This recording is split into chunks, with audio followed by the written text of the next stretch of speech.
Kellie O'Connell. I'm the CEO at Lakeview Pantry. So Lakeview Pantry is an organization that's been around for almost 50 years.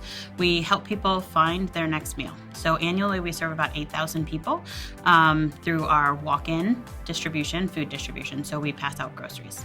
We also do social services and mental health counseling. You know, at Lakeview Pantry, we're really into the work of Brene Brown right now. And so, and one thing that she talks about is choosing courage over comfort.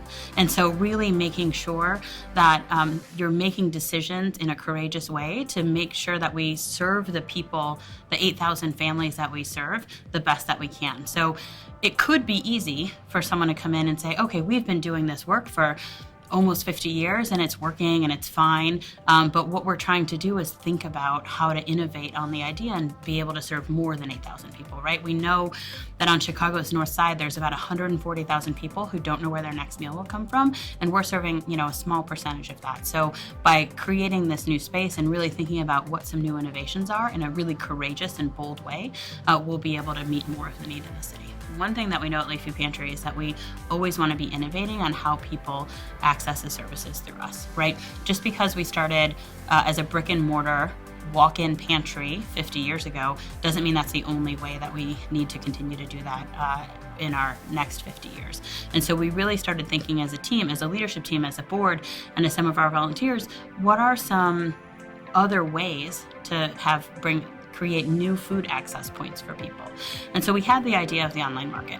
And you asked if it came sort of before or after funding, right? I think we had the idea and then we started thinking about how to fund it.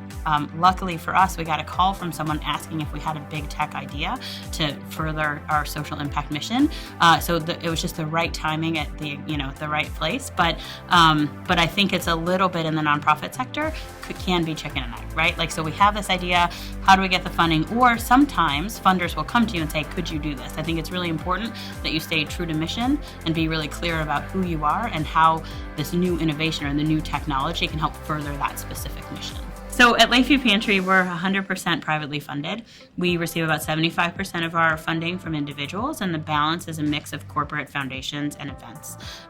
With the recent trends towards corporate social responsibility, and especially the younger generation coming into the workforce asking around about what their corporate responsibility policies are, we're definitely seeing a lot more both in corporate donations and then corporate volunteerism. At Lakeview Pantry, we have about 4,000 volunteers. 1,000 are individuals that live in our community and volunteer with us.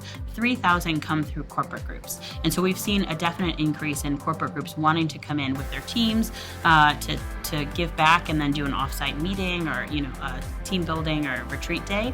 We've also seen an increased interest in wanting to be able to help financially, as well as in our business, we do food, right? So through product donations too.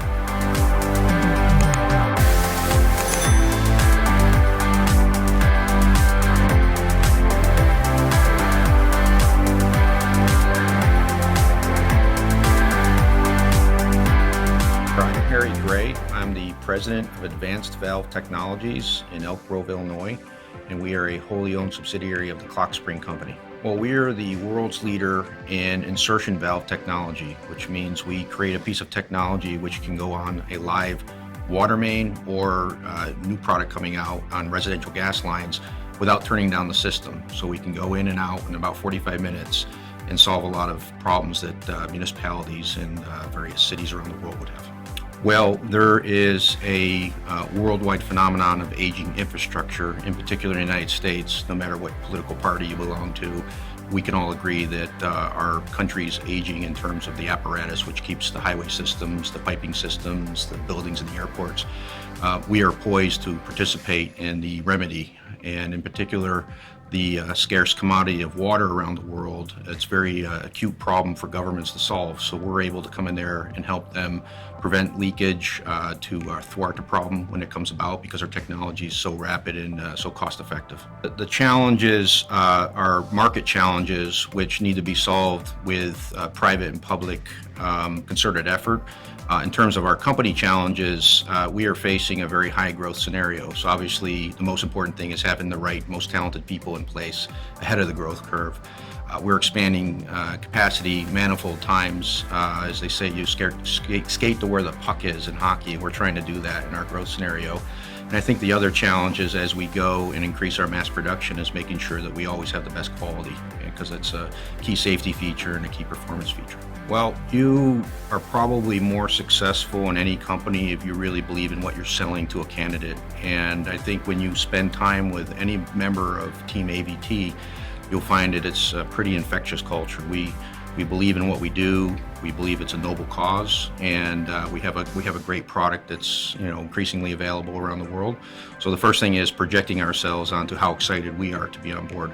Then it's finding those folks that really want to throw their shoulders in, because although we are a global company with sales increasingly around the world, we still are a small entrepreneurial environment. So we need folks to roll up their sleeves and be part of building something. The one thing we can really sell to folks is if you join on this fast-growing apparatus, you can look back in a few years and be very prideful with what you created. Your personal signature and DNA will be in the company. So you're building something that is going to be a lot of fun. Make yourself irrelevant as a manager, but indispensable as a leader.